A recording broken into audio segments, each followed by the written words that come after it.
What's going on, everybody? This is the Tom Rowland Podcast, brought to you by Brite.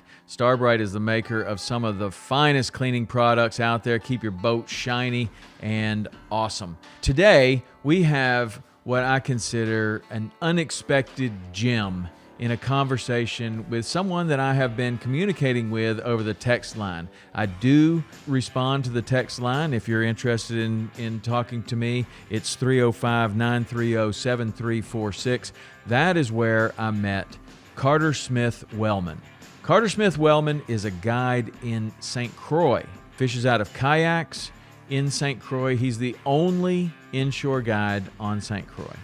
Not only that, but he is fishing bonefish in a slightly different way than maybe anyone listening to this fishes for them regularly. We all have a story of catching a bonefish on a pilchard or a jig or something where we were kind of not expecting to catch a nice bonefish, and we catch one on something that didn't seem like a bonefish bait. But he's doing that regularly. He's catching them with rapalas, with swim baits, diving baits, and he is targeting bonefish with those lures and doing it very, very effectively. He goes over the history of Saint Croix, tells us quite a lot about his fishery there. I really thought this was one of the most interesting podcasts that we've done in quite some time, so I encourage you to listen. Here is Carter Smith-Wellman from Saint Croix. Here we go.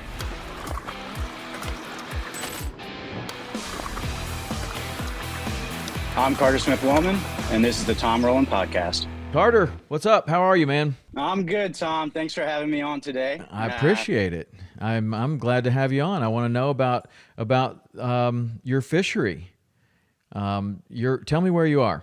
So right now I'm based out of Saint Croix in the U.S. Virgin Islands. So for those of the folks that might be listening and that haven't heard of that, we're a small island, part of the U.S. Virgin Islands, just south of Puerto Rico, about 40 miles. Kind of isolated. We've got St. Thomas, St. John, and the BVIs to our north, and then we've got Puerto Rico, Culebra to our east. Saint Croix. And is there a national park there? Yes, we've got a few national parks. Buck Island's the most famous one. It's a national park that the Rockefellers set up back in the 50s. And then we've also got Sandy Point National Wildlife Refuge, which is one of the largest nesting laying beaches in the Caribbean as well. Very cool. Very cool. I haven't been to St. Croix. I've been to the U.S. and the British Virgin Islands, but never St. Croix. And that's definitely on the list. I need to go there for sure. I need to come down there and fish with you is what I need to do. Tell me about your fishing, man. Tell me, like, you're catching a lot of bonefish. I see that on Instagram, but I also think they're permit there, right? There's pretty good permit fishing. Yep. Yeah, so we've got every slam species here. And in fact, in the last year, we've actually landed over 32 unique species. Oh, really? So being in the Caribbean, being in this tropical climate, we have quite the diversity in our fishery here. Everything from snappers and jacks to, barracuda, boxfish, triggerfish, snook, permit, tarpon, and of course, the bonefish as well. What about the parrotfish? Are you fishing for those at all? So that's a great question. I've only actually seen one instance of the parrotfish up on the flats tailing.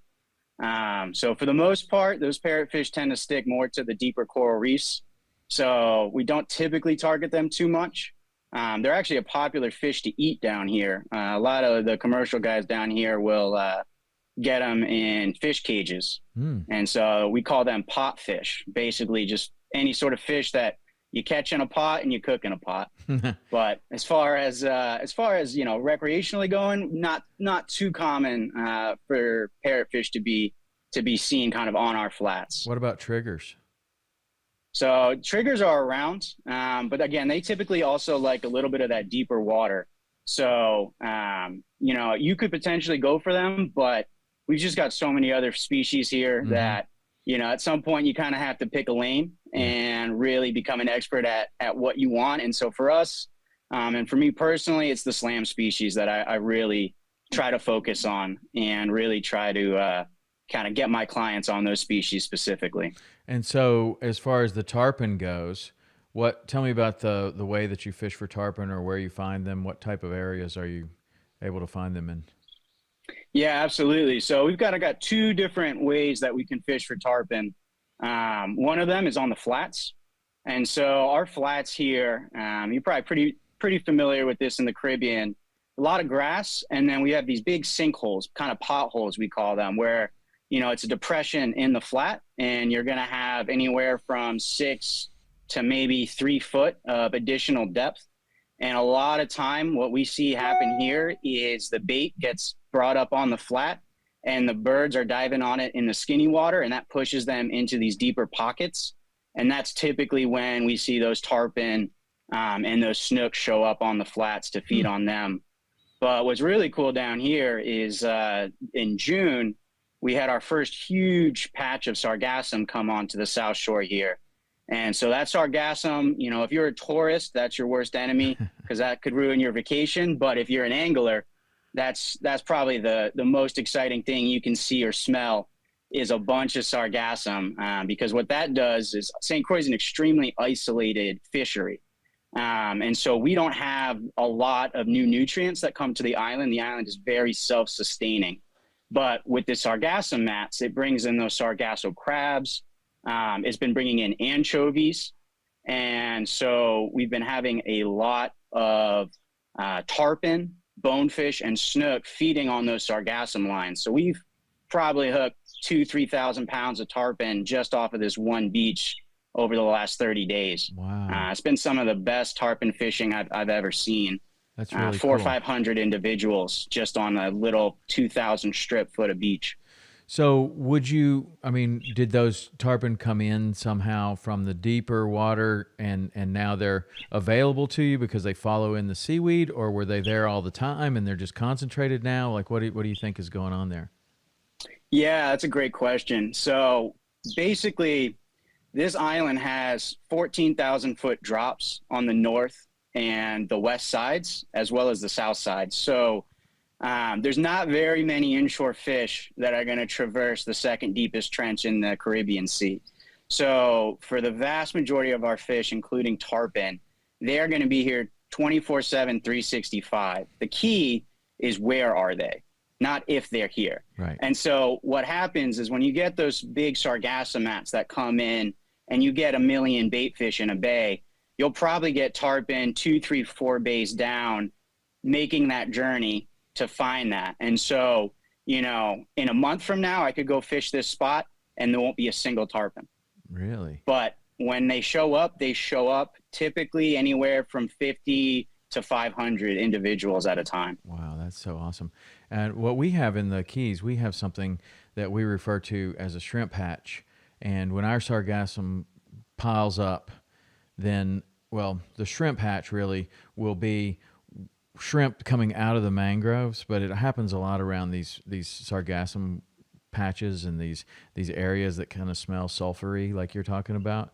And this shrimp kind of comes out, and I think that the water has kind of low oxygen because of the decaying mats and everything. And so it's usually on an outgoing tide when the water has the least amount of oxygen. And these shrimp are kind of like just swimming slow and kind of up on the surface, kind of, and fish too will be doing this. And the tarpon get in there, and because they can roll in the low oxygenated water, they're rolling often. So it's easy for us to see them and find them and know where they are. But then they can just go in there and clean house on these bait fish and shrimp that are not at their full capacity because the oxygen level's low. Are you seeing things like that going on there, or are they just kind of eating everything that's in the sargassum? Yeah, that's a great point. We are absolutely seeing that. And that's one of the reasons why fishing sargassum is so great for tarpon is, as you pointed out, the more that sargassum starts to break down, the more it starts to eat up that oxygen.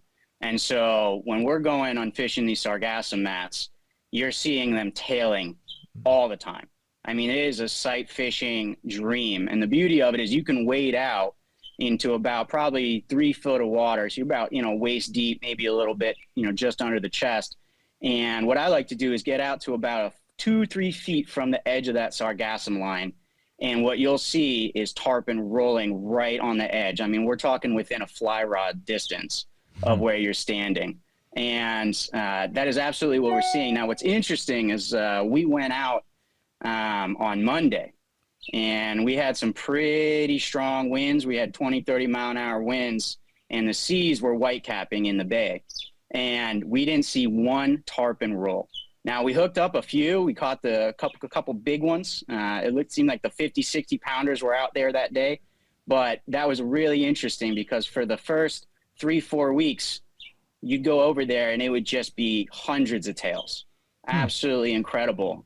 And then when the seas picked up and that white water started to oxygenate the seas, we still had thick sargassum mats, but we didn't see more than 2-3 tails, despite hooking in a 5-6 tarpon on the fly in just a couple hours. So that's definitely an advantage of fishing sargassum, is that you typically will see those tarpon having to roll a lot more because of that low oxygen level. Yeah, it's so cool. I mean, we have a tremendous amount of that, and sometimes it's too much, and sometimes the offshore fishermen, like it when it piles up into mats, and don't like it when it's all scattered because it's all over your baits that you're trying to troll or everything. So, I mean, sargassum can be such a beautiful thing under the right circumstance, and then like when we're tarpon fishing at the bridge or whatever, the tide's just running through there. It's just constantly getting on the baits or the mullet or the live baits that you're fishing with. So constantly reeling it in, getting it off. But when it's there and it's the right circumstance, it is a fish magnet, and that's so cool that you're doing that. So how do you end up in Saint Croix, or were you born there? Yes, that's a great question. So my mother was born here, and her mother came down here in the 50s and met my grandfather here. And so I was born in Connecticut. My mom ended up going to college up in Connecticut, where she met my father. And so I was born up there, but we would go down to the Caribbean every year, once or twice, to see the grandparents. So I was coming here since 3 weeks old. And so that's really what got me onto St. Croix initially. And then during COVID, I was working in the energy and sustainability space, and everything went remote. So I ended up kind of coming down here for a year and working remote. And I just realized that I was waking up most days not to go to work, but to get off work so I could go out and go fishing. And one day I just had a light bulb moment. I was like, that's not what you want to do with your life. You don't want to just wake up and sit behind the computer for 8-9 hours a day. So that's when I decided to make a switch. And about 16 months ago, I left my, the consulting career and started the inshore fishing company that I run today. And what it's mostly, are you catering mostly to tourists, or is there a destination angling kind of community that's already coming there that you can tap into, or what's your clientele? Yeah, I would say it's probably 80% tourists. We do get some guys that have fished all around the world, really good anglers. We've been getting a lot more fly fishing clients. That's something that I didn't expect when I started this up. I was thinking we're going to be doing mostly spin, but we're getting a lot more fly fishing clients. But I would not say that St. Croix is on the radar. In fact, I would say it's really under the radar. And you can just tell because I'm the only inshore fishing guide out here. Oh, that's so cool. So, and there's only ever been one. Really? Yep. There's really only ever been one company for the last 15 years that has been doing inshore, and they shut down basically Christmas of 2022. And that's what really light bulb kind of went off, and realized that there were only deep sea charters here. And so wanted to kind of figure out a way to reinvent the fishery a little bit. So actually we run almost all of our charters off of kayaks, off of Hobies, which is pretty cool. And in part, it's because a lot of our best flats and fisheries are pretty close to our launch points. You can't get there from the road because it's private property, but the beautiful thing down here is every beach is public access. So as long as you get to the beach from the waterfront, you can unlock a lot of this island that you traditionally couldn't unlock without some sort of vessel to get you there. Wow. That's awesome, man. Well, anytime that you're a pioneer in an area, or the only one, dude, that's amazing. That's so cool that you're doing that. So what was St. Croix like in COVID? Was it locked down, or like what was the scene? It was definitely locked down for a while. One of the things in the Caribbean is healthcare is a huge issue here. Not very, we might be part of the United States, but we definitely don't have mainland access to healthcare. So, we might have 5 or 6 beds in an ICU here. So the island was very cautious about COVID, because if we did get a big outbreak, they would not have been able to handle it. And, you would have seen some pretty devastating results. So they locked it down. But the cool thing, and I think this is actually something that's been huge for the U.S. Virgin Islands, and you see it even today, is when the whole world locked down, a lot of people still wanted to go somewhere tropical, get away, have a vacation, kind of forget about, the craziness that's happening. And the U.S. Virgin Islands saw a huge increase in tourism. And they had a little portal, you had to give them a negative COVID test, but, there's no passport requirement to get here. If you're a U.S. citizen, you can come here just like you would go any other state, or like Puerto Rico is the same way. So, you had a lot of folks that did come to this island for the very first time during COVID. And it definitely started to see a bit of an uptick. But one thing that was in the fishing community specifically is when it did start out, they started enforcing curfews. Oh. And curfews for the commercial guys are really difficult, because a lot of those guys like to go out 3, 4 a.m. And so their days were a little bit, basically they couldn't fish the way they normally could.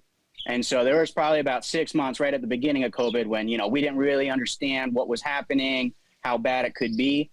So the island really was locked down, like a lot of cities, like a lot of states did. And so I actually think that lockdown was a huge kind of reprieve for the inshore fishery, especially the bait fish. And I think that little 3-4 month window where they didn't get pressured at all, really gave them a chance to catch their breath and, get a really strong spawn. So our spawn typically happens in April. And so that kind of aligns almost perfectly with when COVID started in that February, March, April timeframe. And so, that first 60 days of lockdown, typically, in April, you're really trying to get as many sprat as you can, because you're getting the real big ones in there. So a lot of the commercial guys are catching thousands of sprat in these massive spawning schools. And so they couldn't do that. And so that, I think, was a part of the reason why this year the fishing has been absolutely lights out, better than I've ever seen it in the 10 plus years I've been fishing down here. Wow. That's awesome. So you referred to the bait fish as sprat. What bait fish is that? I mean, I'm sure it's a bait fish that we have, but we call it something else probably. Yeah. So that was one of the things I had to figure out. So if you Google sprat, it turns out it's a freshwater bait fish out of the Netherlands. Uh-huh. And it actually makes a lot of sense, because the West Indies, or the Dutch West Indies, basically you had a bunch of guys coming over here back in the 16, 17, 1800s, and they would see these minnow-like creatures in the salt. And so they would call them sprat, because it reminded them of the fish back in Europe. And so in the West Indies and in the Caribbean in general, almost everybody locally is going to refer to the bait fish as sprat. But the issue is there's about 6 or 7 different varieties of bait fish that are deemed sprat. Mm-hmm. But what we were able to find is the number one most consistent bait fish is something that I'm sure you're very familiar with, the pilchard. Yes, sir. That's our bread and butter right there in the Florida Keys, the pilchard and the mullet, for the most part, but the pilchard, that's what we have. So you have a good population of pilchards. Yes, we've got a very healthy pilchard population. And in fact, I would say that is, especially on a biomass perspective, probably 70 to 80% of the bait biomass is going to be pilchards. Wow. And then what are these other 6 or 7 bait fish that you have? Yeah, so you're going to have a few different types of sardines. You're going to have a couple of herrings. And then we get anchovies. Right now, we got a bunch of anchovies that come in with the sargassum. And glass minnows are the other ones. So really, pilchards, anchovies, and glass minnows, those are like the big 3. But you've got a couple other types of herring out there, very similar to a pilchard, just slightly different coloration on them. So yeah, that's kind of our our bait is anywhere from an inch to those big spawning pilchers will get about 6 inches or so. Wow, nice. And so when you were talking about the commercial fishermen at the beginning of COVID, not being able to fish the way that they normally did, and that it gave the bait fish kind of a reprieve, tell me what their program is. Are they going out? Are they cast netting the bait? Are they like, what are they doing? Yep. How do they fish? Yeah, that's a great question. So what I see a lot is they go out and they cast net inshore, and they'll try to get anywhere from a couple hundred to, depending on if it's a bigger boat, maybe 1,000 sprat. And then it's a couple different things. So some guys will kind of stick a little bit more inshore, and they'll go out, into maybe 30, 40 foot of water, and they'll just start chumming up snappers. Muttons, probably, right? And yeah, muttons. We've got, a lot. We got basically 5 types of snapper here that are pretty common. Muttons being the biggest of the snapper. Cuberas? And then you see those? We do. Yeah, we have them. They are, we've caught a couple babies in the mangroves. Mm-hmm. I know a few guys that have caught some, 40, 50 pounders at night, doing some night fishing, because that's typically when they fire up out here. But yeah, for the most part, these guys are going offshore. So I almost rarely ever see commercial guys fish in the areas that I'm fishing. I see them come in, grab their bait, and then they disappear into the horizon. And then you've got other guys that are still using those pilchards to go after the pelagics as well. Mm-hmm. Tuna's huge, especially for restaurants, mahi, wahoo. Those are, quality, high-priced fish. So you get into those, you can make a lot of money as a commercial fisherman here. Boy, I tell you what, like what you're describing is a dream come true for, like the type of fishing that we do in the Florida Keys. It's the same thing. We cast net bait and we'll fish with it inshore, or the offshore fishermen come in and do exactly what you're talking about. They come in, they catch bait in the shallow flats, and then they take off, and you don't know exactly where they're going. But right. Now that I've done a lot more offshore fishing, I do know where they're going now, and they're doing some amazing, incredible things with those pilchards and bringing entire tuna schools up to the surface. They're doing incredible things, and what intrigued me there was the fact that you have an entire fleet, and you have a pilchard population that can sustain that, because that fishing using pilchards and having boats with live wells capable of carrying 1,000 pilchards, that doesn't happen everywhere, right? Like sometimes, they might catch the bait in certain places that I've been, but they don't keep it alive. They fish dead bait. But to be able to live chum pilchards, that's what we do in the Keys. And that's how lots of fly world records have come from that technique of chumming these fish up and throwing a fly to them offshore. Everything, wahoo, sailfish, mahi, tuna, name it. I mean, every fish that lives out there loves pilchards, and even yellowtailing. When we go yellowtailing, we get pilchards before we go yellowtailing, and it just fires everything up. So, like for what you're doing on the inshore side, fly fishing for permit, tarpon, bonefish, snook, and then what, redfish? Do you have redfish? No, unfortunately, we don't. Reds don't get this far. Okay. So we don't get reds or trout. It's really but the mutton snapper though, you could probably do permit, tarpon, bonefish, snook, mutton snapper. That'd be a pretty awesome slam. Yep. But the ability to go inshore with you a couple of days and then go offshore and maybe chum up some fish offshore, and what gets me excited is that, like, we have plenty of that deep water chumming for like tuna and everything else that's out there, but what I've seen in the Bahamas a couple times before and other places is there's that shallow water chumming that you're talking about, where you get in 30 feet of water and you're getting these giant snappers coming to the surface and eating, and you can catch them on fly.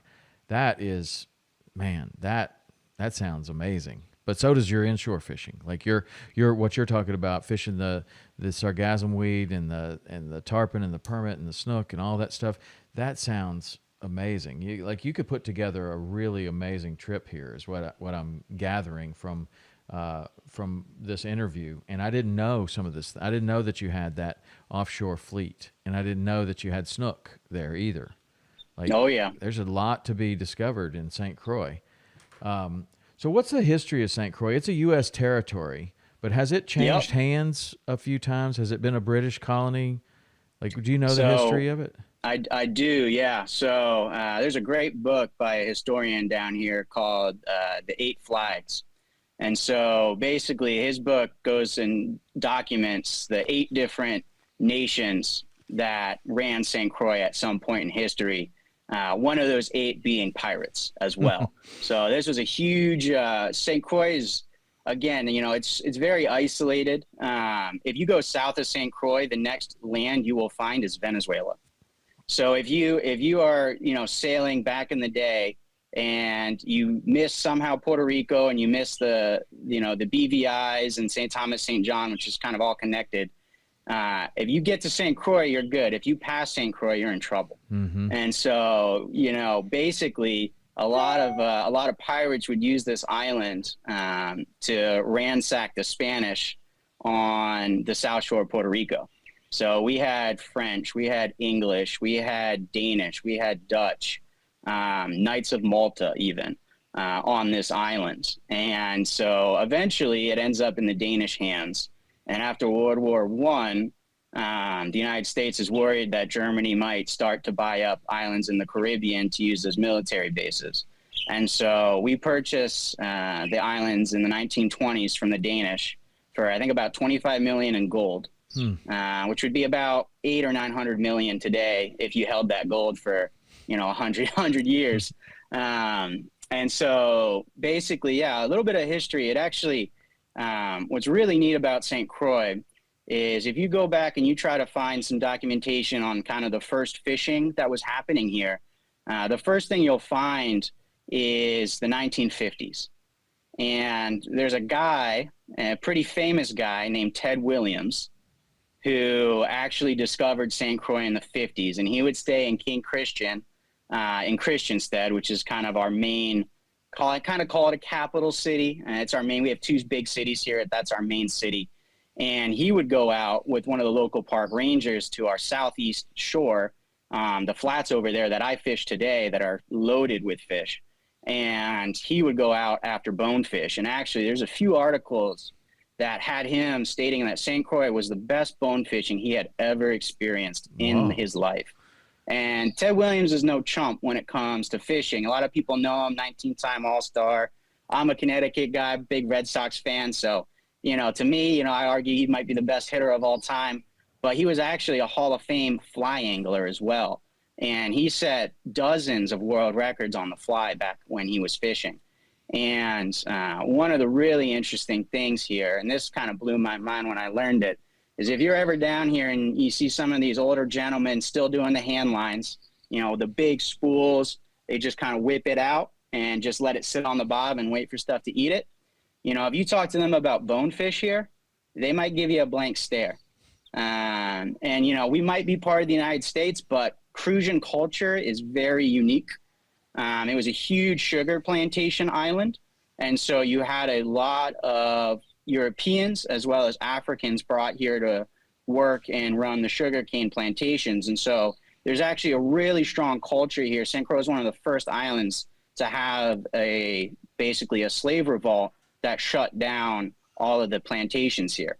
And so we've got an awesome mix of Afro-Caribbean, Dominican, even Puerto Rican folks that live here. So it's really a bit of a melting pot, as well as obviously people from the States and from Europe, some of those older families.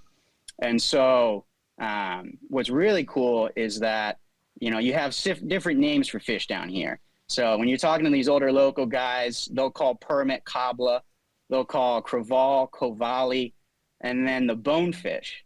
The bonefish name here is the 10-pounder.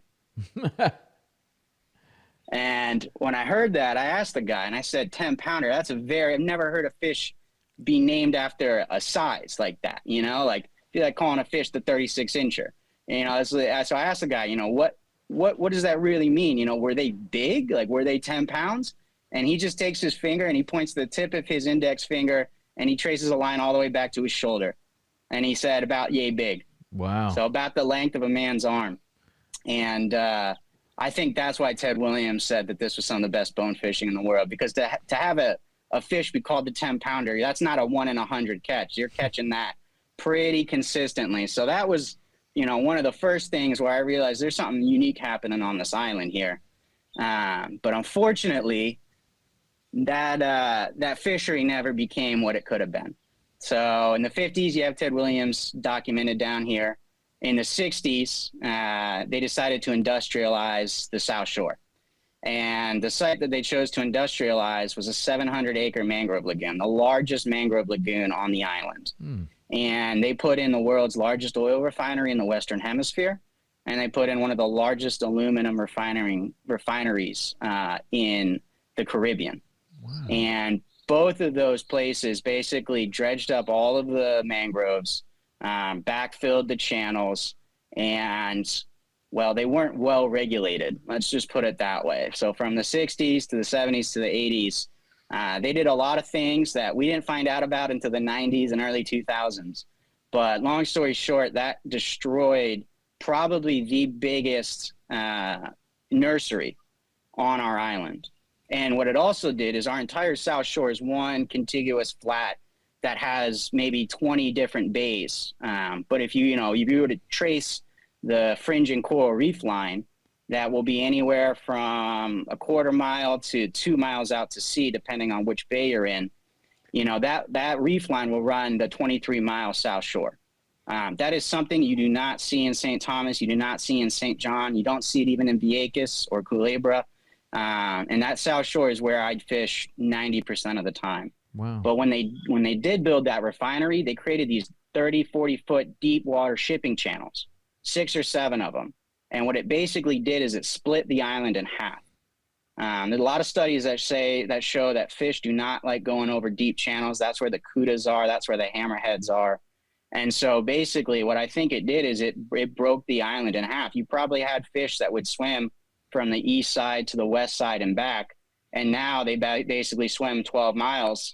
They hit these massive jetties, these deep water man-made channels, and they just stop and probably turn around. So that was a huge impact to our fishery here. And then in the 70s, 80s, gill nets became really popular. That was, a little bit of a newer invention. It came to the Caribbean again around the 70s and 80s. And the issue with the gill nets is we had so many bonefish still. You can't kill an entire species just in a few years. But you can obviously start to impact it. And so you already had the mangroves gone, the nursery gone. And then the issue with the gill nets and the bonefish, I don't know if you've ever tried to cast net a bonefish, would not recommend it. They go berserk. And imagine catching a 10, 12-pound bonefish in a net. That net is going to get mangled, ripped, broken. And there's very, very little, meat quality. I mean, there's so many bones. There's a few ways that I've learned that they basically mush the fish down and create little fish cakes. Mm-hmm. But long story short, it wasn't a fish they wanted to catch. So there's stories of people throwing dozens and dozens of bonefish up on the beach because they were so tired of them ruining their gear, costing them money, costing them time.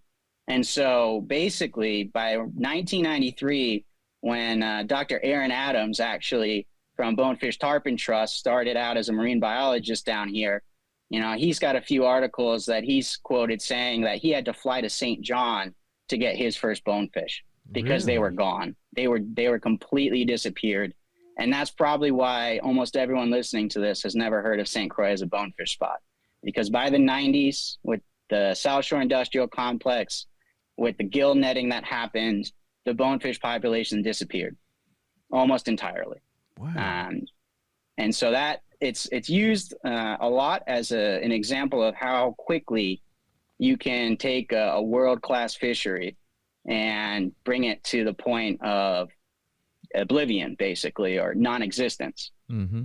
So that's the bad side of it. How does it return? How do you regain that fishery?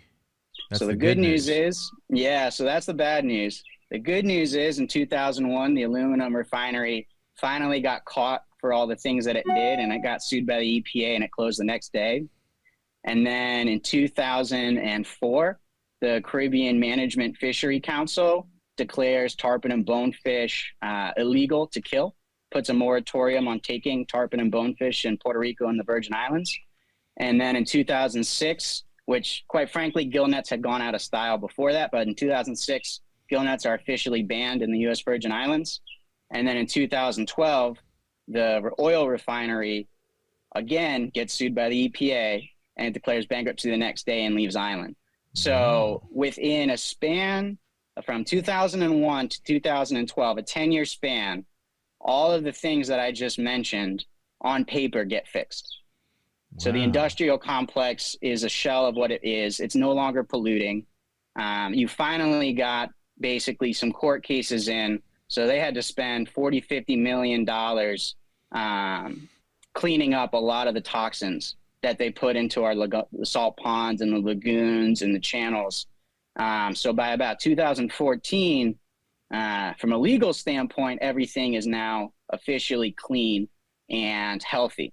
And so that, I think, is really the turning point. And if you think about, especially with bonefish, we know they live about 23 years, maybe even a little bit longer.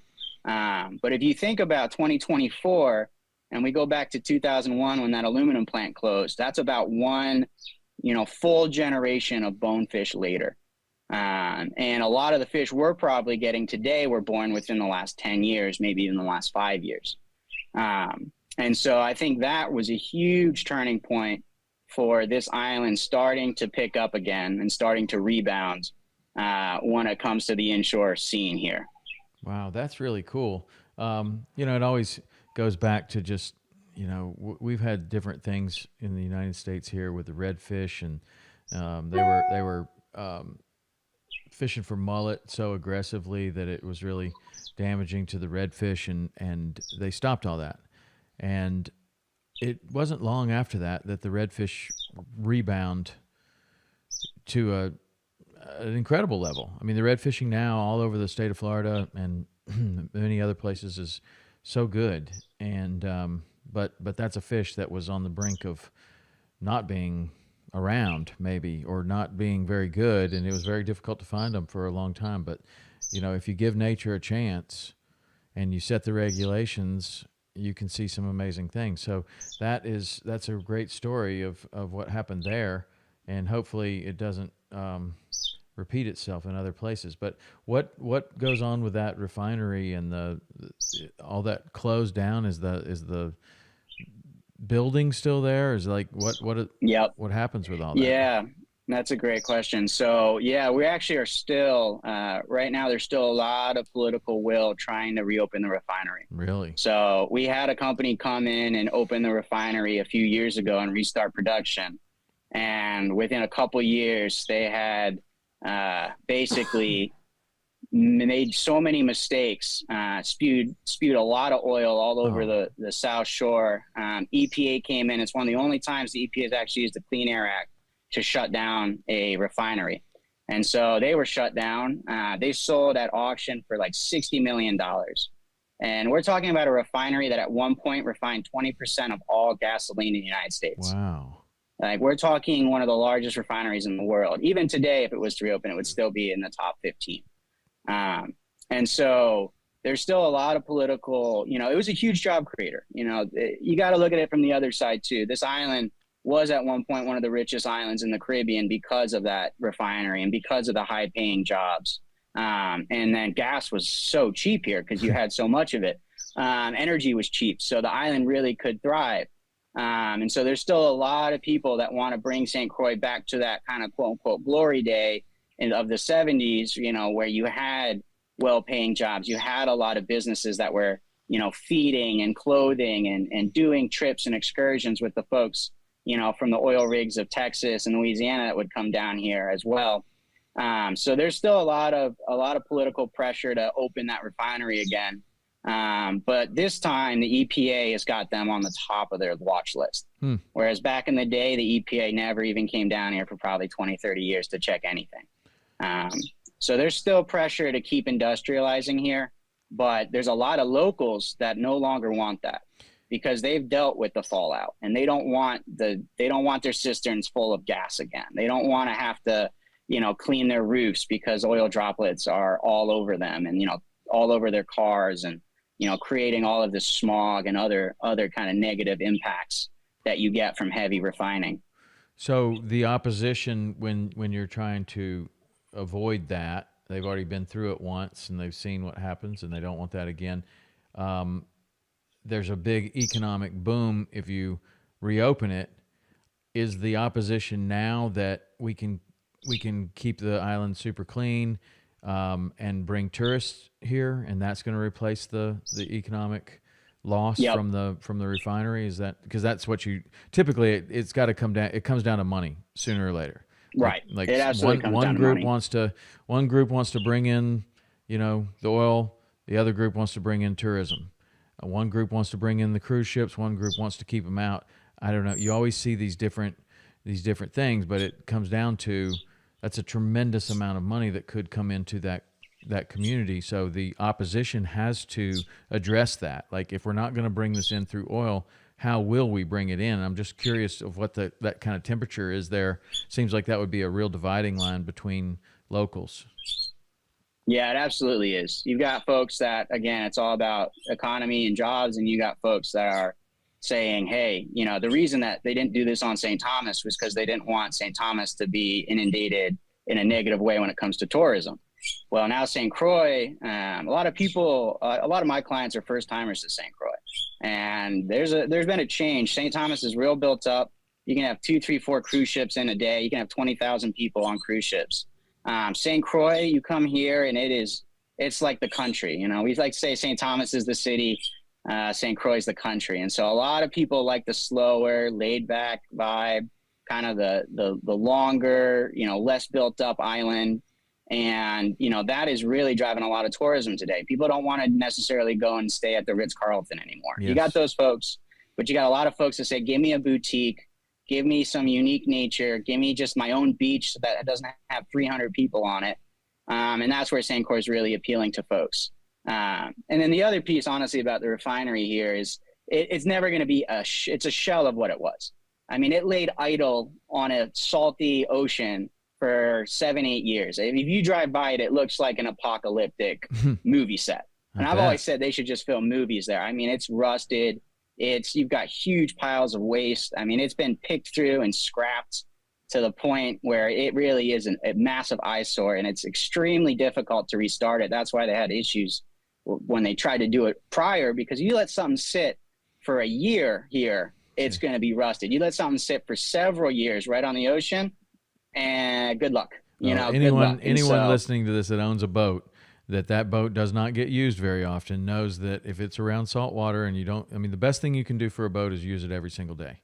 And when you let one sit, everything rusts, everything breaks, everything. That's the worst thing you can do to a boat, to a house, to a oil refinery, is lack of use around saltwater. Like that is, it's a killer. Like for anything, for your swing set in your backyard, for anything, like it's just going to rust away in the Keys environment, in the St. Croix environment. Like it's that I can't imagine that they could even ever get it restarted. Maybe, you can do a lot with money, I guess, but yeah, I don't think it's going to get restarted personally, but we'll see. There's a lot of court cases right now, so they got to get through the EPA, and then we'll see. Super interesting history, and you are doing a really good job of being the Tourist Development Council for St. Croix as far as anglers go, because like everything that you've told me sounds like paradise. You don't have very many people there. The fishing is amazing. You can fish inshore, you can fish offshore. You have tremendous history, and it's just it seems like just a super cool place. I'm definitely going to come. I'm going to come with my wife.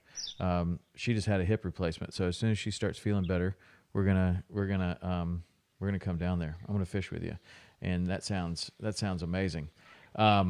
I love the history there. That's super cool. We have a lot of the same type. Anywhere in the Caribbean, you're going to have a lot of the same type of history. You're going to have some pirate history. You're going to have some celebrity kind of things. But a couple of things that you talked about, Ted Williams had a presence in the Florida Keys. He wrote a book called The Big Three, which ironically was not permit tarpon bonefish. it was tarpon, bonefish, and Atlantic salmon was the book that he wrote about. And those were what he called the big three. Then, and back when he was fishing, they probably didn't fish for permit much. Like it's just a fish that kind of like we look at parrotfish tailing or something, or triggerfish tailing for a long time. It's like, I don't know what, those aren't bonefish. Go over here. These are bonefish over here, right? You just avoid them. But then sooner or later you figure out how to fish for them, and then they become a real target. And I think that's the way that permit were for a long time. But Ted Williams had a presence in the Keys, and then one of the things that got us to do this podcast together is we've been talking over text, and one of the things that you said was that you had listened to the Mike Larkin podcast, where he came on. He's been on so many times, but he's a man that has a tremendous amount of knowledge about bonefish and many other species. And you were able to learn some things from that podcast, and I would like to know what they were and how you applied them to your fishery. And you said that you've stayed in touch with Mike Larkin after that, right? Yes. That's so cool. Yeah, he's an awesome, brilliant man. Yeah, that's so cool. So like, what kind of things when you hear somebody talk about bonefish and stuff, and of course Aaron Adams also has been on this podcast too, but in a clean water kind of thing rather than a bonefish science type thing. But what kind of things did you learn from the podcast we did with Mike Larkin? Yeah, so to kind of preface this, so I went into listening to that podcast because I had stumbled upon a picture from a few years back from one of the guides with a bonefish with a rapala sticking out of its mouth. And so I had called the guide. I knew him. I had been fishing with him before. I called him up and I said, "Hey man, I saw this photo from like 2017, 16. There's a bonefish with a rapala in its mouth. Like, was that just a random one-off? Like, what was going on there? I've never seen a rapala bonefish setup before." And so he started telling me a few things that really kind of started blowing my mind a little bit. And when it really all clicked is when I listened to that podcast. And what I really was so surprised about was his study on growth rates and diet. I think that is like the most interesting study I think anyone's done on bonefish to date. I love the spawning studies. I love a lot of the other studies, but the Bahamas versus Florida Keys growth rate, absolutely incredible. And I think, so for folks that may not have listened to that podcast, there was one thing that really stuck out to me. And we were talking about what is the age of a 10-pound bonefish, right? And so Dr. Larkin had basically found in his study that in the Bahamas, on average, those 10-pounders can be around 16 years old. They're a little bit slower growing there. They're on that benthic diet, that bottom feeding diet. And when he looked at the Florida Keys, and this will really shock me, he was saying that you could potentially find 10-pounders as young as 6 years old. Wow. So he was seeing, a 2.67 time greater growth rate in the Florida Keys. And one of the main things that was talked about was in the Florida Keys, you've got this fish. We don't have them down here. I think it's called a toadfish. Yes. Is it? Mm-hmm. And he was saying that when those bigger bones start to get on those toadfish, the calorie content that they can get from those fish really increases the growth rate exponentially. I mean, we're talking 267% faster. Like if that's a stock, you are rich, yes. Right? So, I mean, that is an incredible way to speed up the growth rate. And in my experience down here, I had only ever caught 4 or 5 pound bonefish. And so in my mind, I was still under the kind of more pessimistic impression that we're catching old bones. I'm not seeing the 1, 2, 3 pounders. So this fishery's in trouble. Like we're catching fish that were born 10, 15 years ago, and we're kind of catching the older fish. But what I think was really kind of crazy is I don't think that's exactly what's happening here. And in fact, I know that's not what's happening here. What's happening here is these bonefish are eating pilchards, and not just 2-3 inch pilchards. I'm talking 4 or 5 inch pilchards, which just how a bonefish can actually eat a pilchard, with the mouth being underneath them, that's pretty incredible. Turns out that they actually get above the bait and they dive bomb it because they're not like a tarpon. They're not like a snook. They can't come up and just create that vacuum and suction everything into the mouth. And one of the things in that podcast is that bonefish can see straight and down, whereas tarpon see straight and up. So that's an interesting piece, is basically if a bonefish wants to eat a bait fish, it has to be eye level or above it. And that's something that's pretty unique. And that also is one of the reasons why I don't see that many tailing bonefish here. Huh.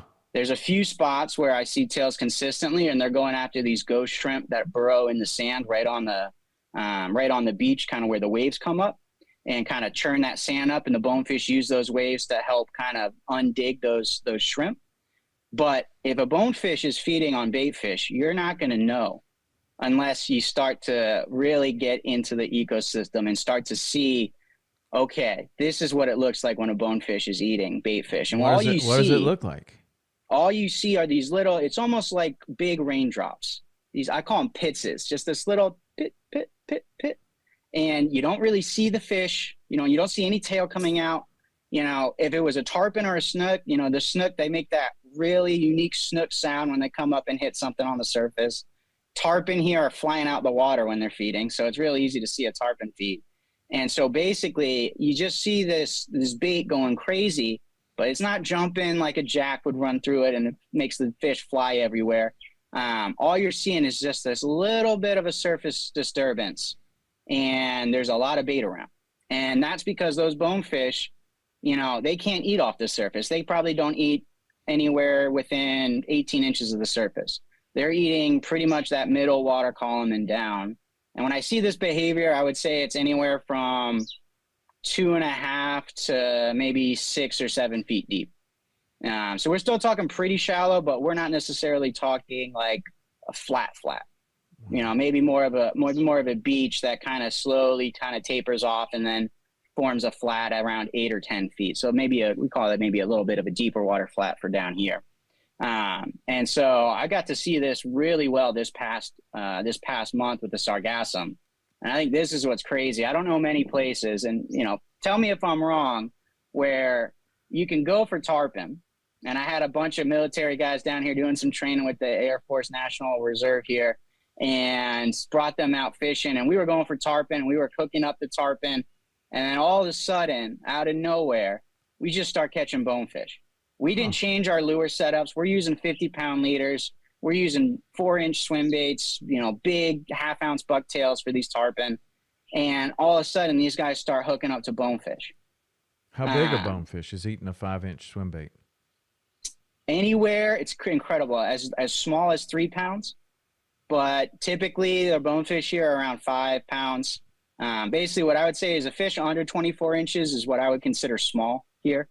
A fish over 24 inches is bigger. And then anything over probably that 26 mark, 7, 8 pounders, that's when I start to say that's a big bonefish. But I would say, almost every bonefish we've caught's been between 4 and 6, wow. 80%. And so do you ever see, like you say, you don't see many bonefish tailing. And the bonefish that you do see tailing, are they the really big ones, or are they the smaller ones, or like, is there any correlation to the size of fish that you're seeing tailing? Yeah, so actually my best tailing spot is the same spot that I've been fishing for the tarpon and the bones. And so because that sargassum's all along the edge there, those fish can't go and eat those shrimp right now. So they've switched on to the anchovies, and they've switched on to the sprat that are around. So it's the same fish that I see tailing 10 months out of the year. And then for those 2 months that the sargassum's inundating the flat, those fish are off that sargassum edge feeding pretty consistently on bait fish. So, in that bay, I've actually had the chance to go snorkeling one day when it was real clear, and I found about 300-400 bonefish schooled up on a real clear day. How deep the water was it? 4 feet. 4 feet. Maybe 30 foot off the beach. There's a big group of bonefish. And what are they doing when you find them? Just chilling out, or are they? They're just chilling. And in fact, I actually think when it gets real calm, real crystal clear, I think they become prey. So they were schooling like a bait ball. They were rolling and flashing, like you'll see bait flashing. You'll see other fish that'll roll on their side and kind of give you that. I don't know if it's a warning to the school that there's this, human that's pretty close. Could be a shark. You don't think that that's a feeding behavior? Because we see that too. Like when you see a group of fish and you see the flashing on the side, and sometimes that's all you see. Like you're looking over a flat, and for so long, maybe 2.5 feet deep, nobody's tailing, nobody's throwing any kind of wake, but you just see this one little mirror for just like a split second. You're almost like, did I see that? Like, and you're looking and you don't see it again. And then, right. But if you know what you're looking for, that's where they are. And if you go up there and you get closer, you'll see them mudding and things like that. But it's that one little flash that you saw that occasionally can be the telltale sign how you can find that school. Otherwise, you weren't going to see them, right? That's right. Absolutely. And actually, I just posted a little YouTube short which shows exactly what you just said, and that was in the sargassum, watching a pack of bones, probably 7 or 8 of them, pretty big. I'd say they were 4 to 7 pounders. And, it's a little hard to pick up on the camera, but what you see clear as day is that flashing as they're rolling by. Mm-hmm. And then not a second later, you look over to the left and you're seeing those pitses. So they're coming like packs and they're schooling. But I also saw it when they were just schooled up, 200, 300, 400 deep. And what's interesting to me is, it's in theory, they say, when those fish get bigger, they start to become more solitary. What was interesting about this school is they were as small as 2 pounds, and there were some fish that I would put conservatively at 10, if not 12, 14 pounders. Nice. I mean, super large fish. And those guys, when you kind of get near the school, they're shy, so they'll start swimming away. It's not something you typically do is snorkel with bonefish. They're not the most, human-friendly fish out there, pretty spooky fish. Mm-hmm. But those big ones, you can just tell that they're the big ones because they don't really run from you. The rest of the school will kind of move away 20 feet. They'll kind of linger slowly behind that school, just kind of living their best life. But I do think they school because there's some huge barracudas, and I've seen a few scarred up bonefish here. And I think when it gets crystal calm like that, they become the prey. Yeah. And I think it has to be a defense mechanism because they don't typically school like that. They're typically feeding. And when they're schooled like that, you won't see a single tail. Mm-hmm. You won't see a single fish feeding. And that's how they're probably schooled up. Yeah. I mean, there's no doubt that's a defense mechanism from a lot of different fishes to ball up together. And it wouldn't surprise me at all if that's exactly the case of what the fishery better than certainly better than me. But another thing that happens in those situations is some sort of a spawning behavior where they will stage up like that together. And who knows? I mean, that's why Bonefish Tarpon Trust and Mike Larkin and Aaron Adams and these other people are in business, is because we don't know very much about the bonefish. Right. Like, and so like we learn things like what you're talking about. Bonefish are feeding in these deeper areas that, for the most part, not many people are looking for them. You figured it out with catching them on rapalas, which is amazing. I mean, how many are you catching on the rapalas? Like, can you do that regularly, or is it kind of a thing that you're tarpon fishing and you just catch one, or are you targeting them with lures? Targeting them with lures. And so actually I've got one here. This has been my best producer. Nice. This is a 4-inch. You've probably seen this bait before. It's the most basic Scoot it bait over out a little there. bit. There you go, right there. It's in the middle. All right, right there. Yeah. So this is the 4-inch wild eye storm shad. You could throw this for bass. You could throw this for stripers. You could throw this for just about anything. I've even had permit eat this. But what's amazing is this is the 1/2 ounce. And so when I started, we started catching them on the smaller one. We started catching them on this little 3-inch 1/4 ounce. And this is what works real well in skinny water.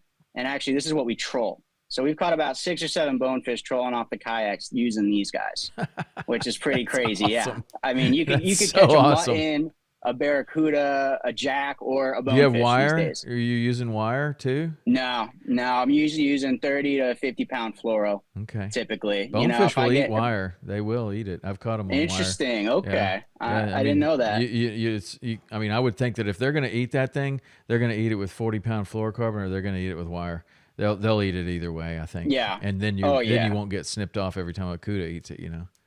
Yep, absolutely. But yeah, so this 4-inch one, this is what we caught our bonefish on when we were tarpon fishing. So tarpon loved this one. I've got one other jig. She's a little bit beat up.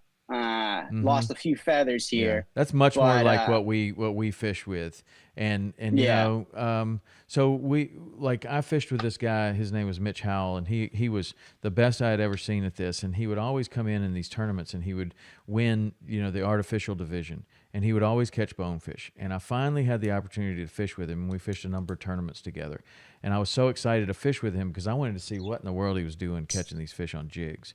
And I thought maybe they were targeting these fish on jigs, but we would basically go to any area where we were going to catch bonefish, and we would tailing fish or where we're going to see them in shallow water, and he would have a couple of rods, and he would have one with a sight casting shrimp, right? You know, just a shrimp hooked up like everybody else has, but then he would have another rod with a jig on it, kind of like what you just showed me, that bucktail like jig, but a smaller hook and it was a little bit smaller. And, you know, like anytime you're pulling down the flat, there's going to be an area that has glare, right? You can't see very far into the glare. And he would just throw into that glare, always, straight into the glare, because we could see everywhere else. Yeah, we could see. Yeah. He would let me look out in front of the boat to where I could see, you know, from the polling tower. I could see pretty far out there. He can see pretty far out there, but there was a whole area that we couldn't see at all. And he would target that area with the jig, blind casting the jig. And dude, it was good for 3 or 4 fish every single time.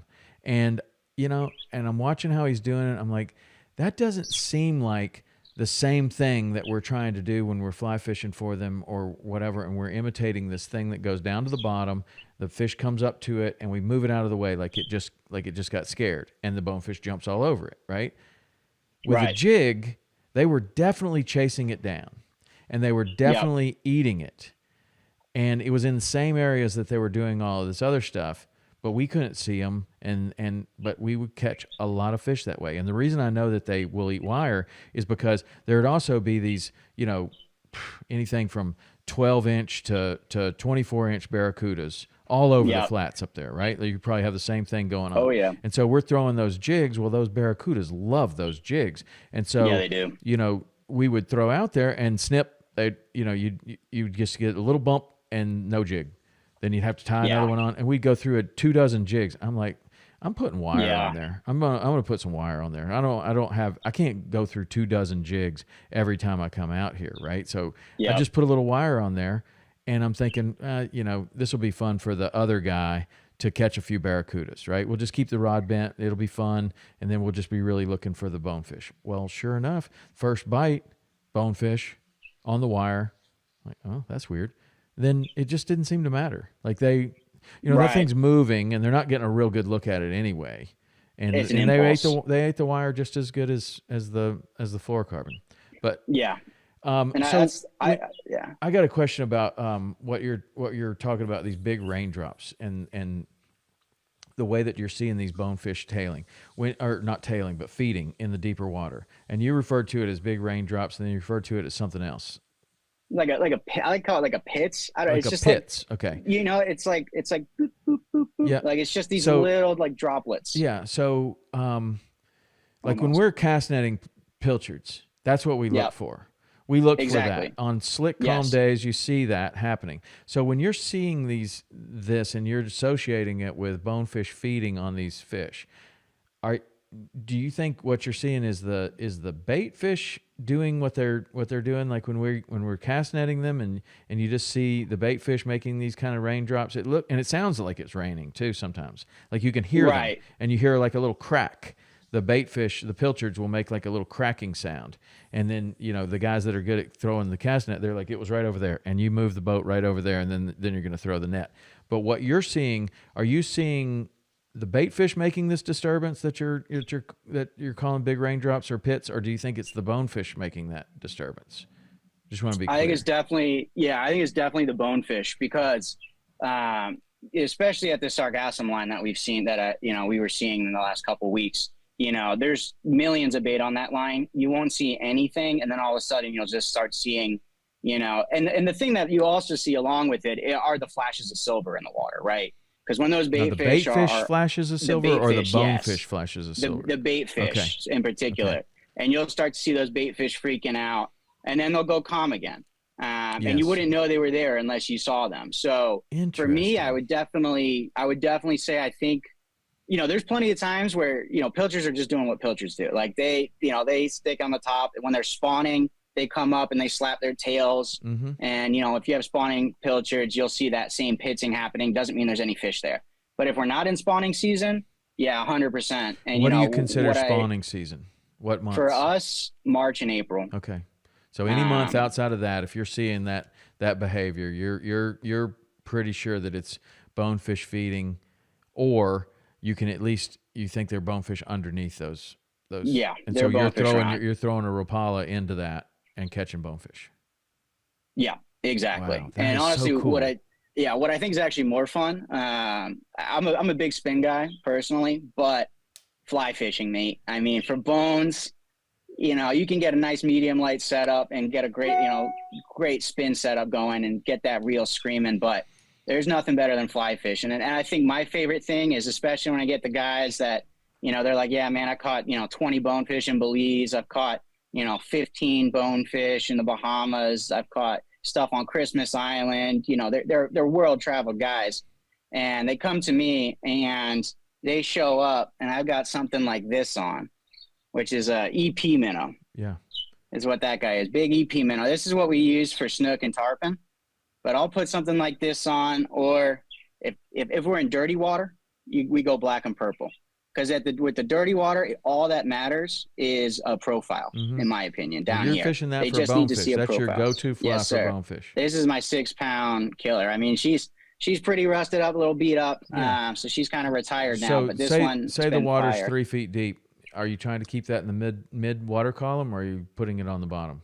You're getting it to go to the bottom? Or mid water column. Yeah, mid water column. Yeah, and then these style baits. This is probably the most successful style bait that you can throw, fly that you can throw down here. Because what is it? It's a pilchard.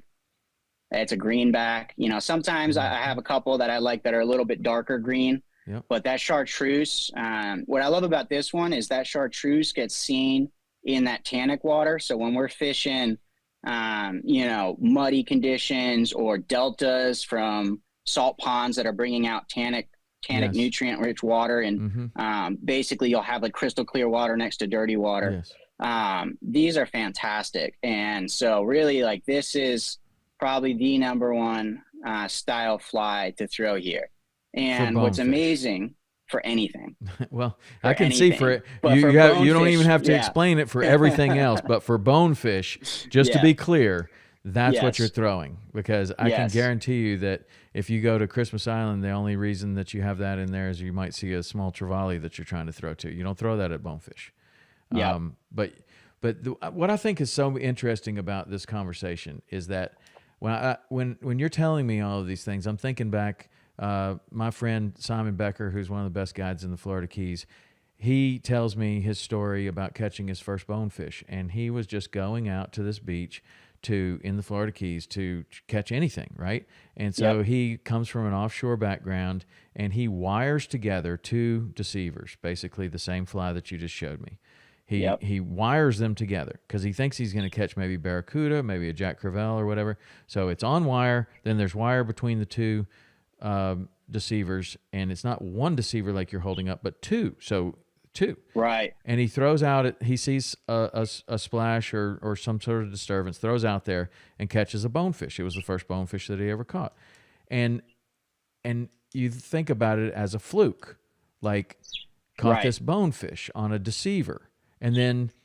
But then you're like, okay, well, I want to catch more bonefish. So you start digging into the books and talking to people, and they're like, no, man, you don't use that. You use this, like this crab fly or this, this shrimp pattern or anything. Yep. And so all of a sudden you found something that was, in my experience, fishing, there are no flukes. Like if you caught that fish on a deceiver, there's a reason why. That fish didn't just bite that out of... I mean, maybe you had no idea that you were fishing for bonefish, but you caught one on a deceiver. That's not a fluke. That's not a fluke. Those fish are feeding on bait fish in that area. But then when you're like, okay, well, I really want to dig into this and find out more, everything points you to that was a fluke, and you really need to be doing it this way. 99% of the bonefish are caught this way. Well, maybe that's because we just don't think about fishing them the other way. And what I think is the most interesting thing about this is, like, when you're telling me this and you're telling me about the way that you're targeting and things that you're seeing, I've seen those same things, but I don't associate it with bonefish. I associate it with, I don't know, I got to move through this area to get up there where the bonefish are real shallow, right? But you could be passing over all of these opportunities that you don't even know about. Like recently, we went to we were filming a show, and it'll be for next year. But we go to this this mud, and it's what we thought was a mullet mud, right? Do you have mullet down there? We have mullet in certain areas, yes. And do they make muds and just it just stays kind of cloudy for a while? But I'm sure you have bonefish muds too, right? Like. Sometimes. Okay, yeah. I don't see it too often, but sometimes, yeah. Well, in the Bahamas, you'll see like bonefish muds, and they will stay there for a long time, like all day. Yeah. And if you go over there and you cast into the muds, you catch a bonefish almost every time, right? And it's so much so that a lot of people have to tell their guides, like, I want to catch bonefish, but I don't want to go to the muds, right? It's super popular, but you're not sight fishing. You could just sit there and catch them as many as you want, pretty much. And so some people would be like, well, that's fun for 5 minutes, but I don't want to do that all day, so I want to go sight fishing. Well, we found this mud, and we've always associated these muds with mullet. And but we start throwing out there, my friend Jeff Malone, he says, well, I caught 22 bonefish yesterday, or some crazy number. Sure. And then I find out later that it's in a mud. But he was not fishing for bonefish when he was doing this. He just had people out there trying to bend the rod, jacks, ladyfish, whatever's in there. But then you start catching these bonefish. So then we go back. I wonder if that's a fluke. Catch more bonefish in these areas, and it's like, well, maybe these aren't mullet muds at all. Maybe these are bonefish muds. We've just thought that they were mullet muds, and 100 boats run by. And looking for something else, never stop. But even then, it's like, okay, well, if you threw in there with a jig, you're more than likely to catch a ladyfish immediately because they're more aggressive. But if you throw out there and you let it go to the bottom and then you kind of move it slow, we were able to catch bonefish. So the point I'm making is that you have pioneered this fishery down there where now you're 100% confident that what you're seeing is bonefish, and you're actually targeting them on lures or streamers on fly, and you've honed in on how these bonefish are feeding on bait fish, and you're fishing in different areas than someone who believes that bonefish only feed on shrimp and crabs in shallow water. Right. So when I think about that, like, one of the most interesting things to me about any kind of fishing is taking what somebody knows about a certain area and then applying it to another area. And I mean, my head's just spinning of different things that we could try in different places that may have the same kind of thing going on. And if, of course, Mike Larkin's already proven that bonefish are eating these toadfish and pilchards and other things in the Florida Keys. Yep. So why couldn't we find these situations? It seems like we would be able to. The only other place that I know that's very well documented is Los Roques in Venezuela. And so those guys, they're on glass minnows. So they're on, smaller, skinnier minnows. But I mean, the pelicans, like they do what our tarpon do with the pelicans here down there. So if you've got pelicans diving, like down there, you most likely got bonefish on there. And so a lot of guys that I know that have fish there will say that you can catch them on, little 2-3 inch, silver bait fish flies and lures like that. But what I've never heard is like 4 or 5. I mean, one story, which is real quick, is we were fishing this flat for tarpon, and I had these like 4-inch dead sprat, because sometimes the tarpon here, they'd rather eat a dead sprat than one that's moving. They're just super lazy and, whatever. The bite kind of slows down. We're fishing this flat that's got these kind of deep kind of cuts in it. So, you know, you got maybe 10, 12 inches of grass flat, and then you get this bigger sand pocket. The bite kind of slowed, so we started kind of walking back. I had seen one bonefish in this big pothole as we were walking by. I went back to that pothole, threw out bobber, sprat, 1/0 circle hook, gave it like 30, 40 seconds in the pothole. And I was like, okay, let's keep going. So my client's reeling it in, and it gets about 7 feet, 6 feet from us. Not one, but two big bonefish are chasing this thing like a brown trout would chase, you know, a dead bait that you're working like a lure or something. I tell the guy, pause. He pauses it. One of those bonefish just lightning quick, just runs, hits that pilchard. And the next thing, for the next like 50 seconds, I've just got this little trout bobber with this 4-inch bait fish dangling out of the mouth of the bone. And he's just zipping all across the flat. And this isn't a thing that I've seen here alone. I mean, I would say, based off my experience, you could probably use these techniques almost anywhere in the Caribbean. Any of these Caribbean islands, because I know I've got a buddy in St. John who told me his biggest bonefish was on a dead sprat. Wow. And, you know, I think it's a little bit, you know, I don't think it's probably true that we are so unique that we're the only place in the world where this is happening. You know, we might be the only place where we're consistently using these techniques every day. I couldn't tell you the last time I put on a shrimp or a crab pattern for bonefish. I mean, I just don't do it anymore. In fact, you give them a big old fly, you know, you give them a bigger bait, kind of like a snook.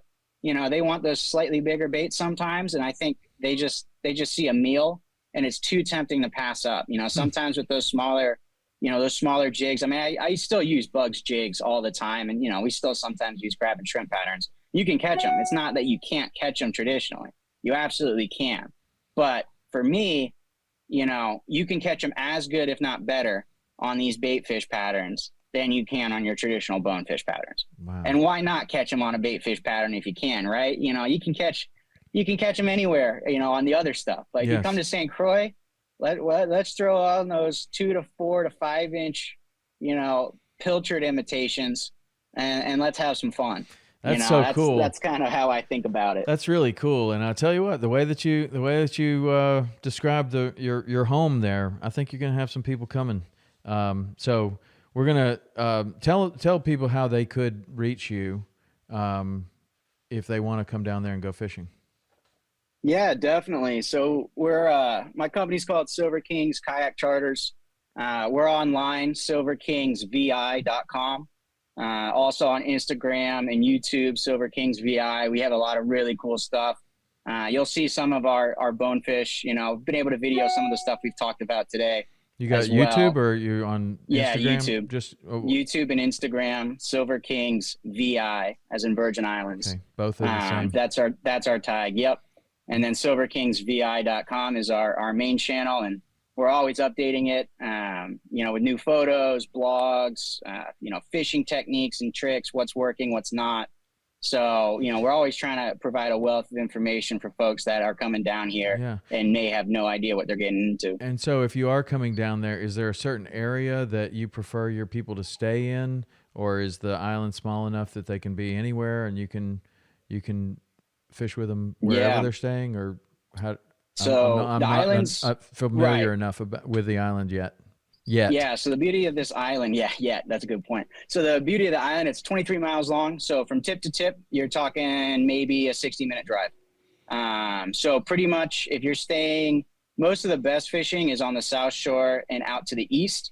So staying around the Christiansted area, where quite frankly is where most of the tourists do stay. That would probably be the best spot. But I mean, even if you're way out west in Frederickstead, it's only a 40-minute, you know, ride. I mean, I drive 40 minutes to my favorite beach, and it's a beautiful drive. I mean, we're talking like 2 stoplights the whole drive. It's just open. I mean, it's country roads, but on one side you have beautiful flats. On the other side, you've got agriculture. You know, we're just missing corn mazes, and you could be back in the United States. Dang. But sounds amazing, so man. Sounds you can amazing. Live anywhere.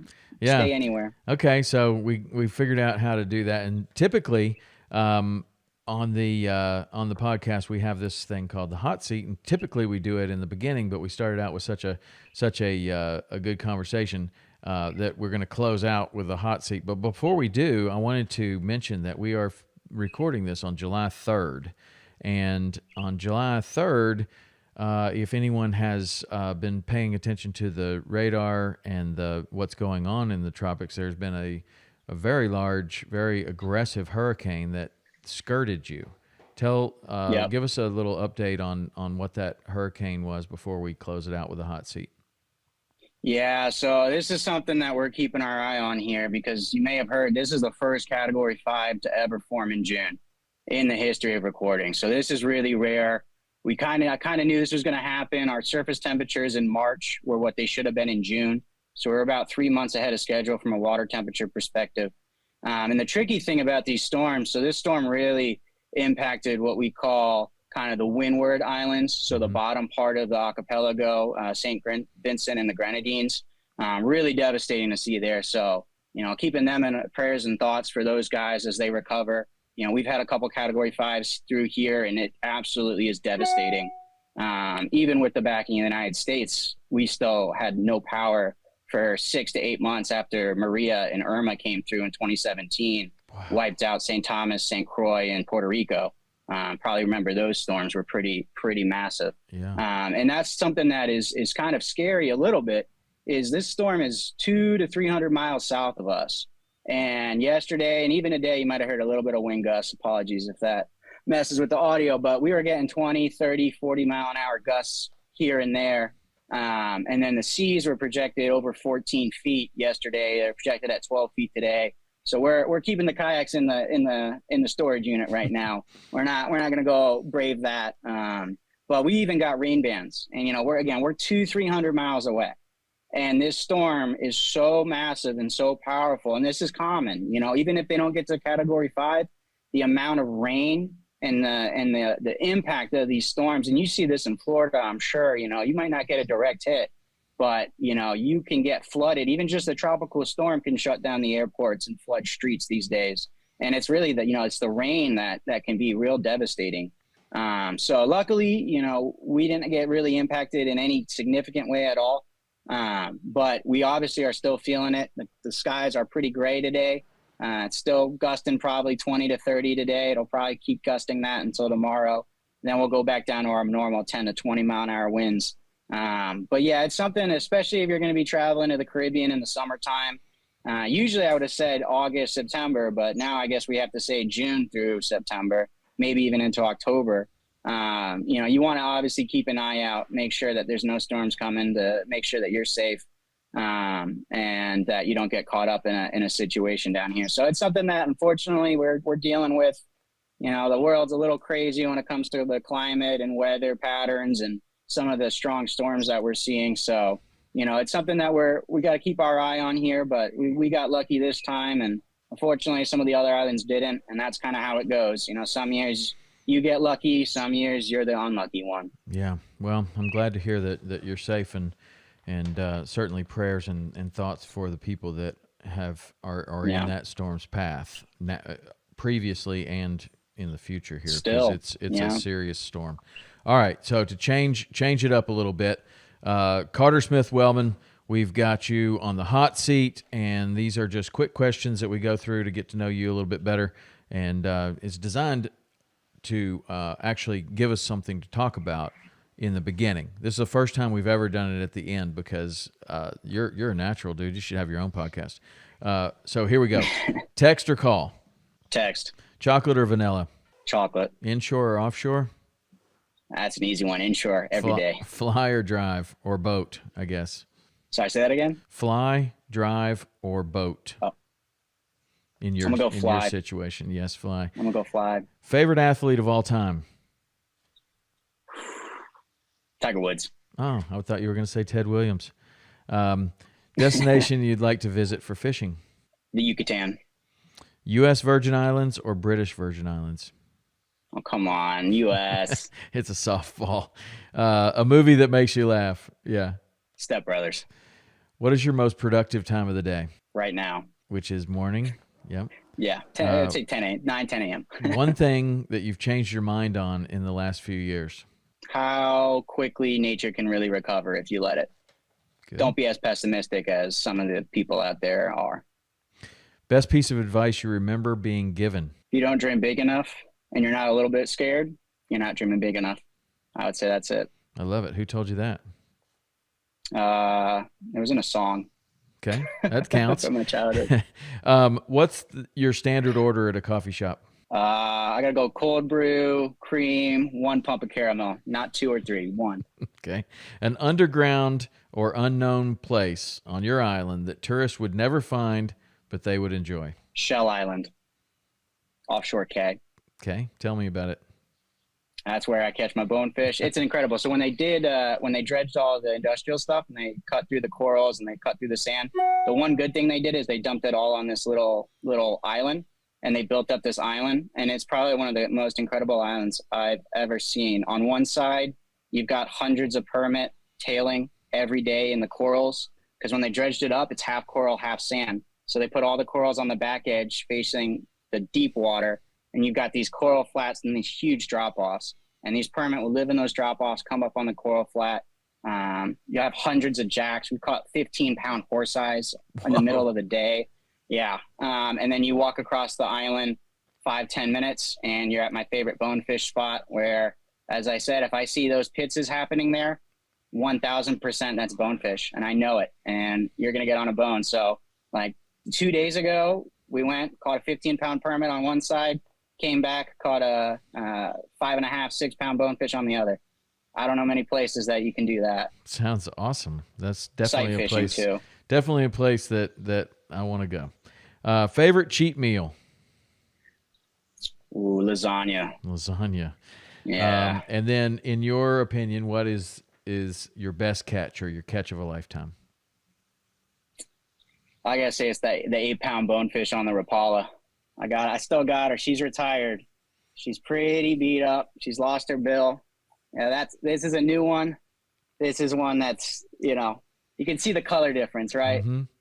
Yep. So this thing's caught probably every single fish out here, at least 20 species, but it's got to be the first big bonefish on the Rapala for me. That's a memory I will never forget. I love it. Well, Carter, this has been fantastic, man. You're really, really great at this, and you gave us so much interesting information about where you're living in Saint Croix and the history, and then the bonefish conversation was fantastic. So I'll make sure that Mike Larkin hears this when it comes out, and I'm going to see you soon, man. I don't know when, but I'm going to come. Yeah, I really am. I'm definitely. going to come. I mean, you did a great job. It was a place that was on my radar anyway, just because I think it would be a great place to bring my wife. But now that you have, island. I've seen the pictures and everything. But now that you have outlined the fishing, I may come for a week, and then she can come meet me for a second week. I don't know. That sounds good. Yeah, that sounds good. Just let me know. We'll get that calendar cleared, and we'll get you on. We'll get you on those slams. All right.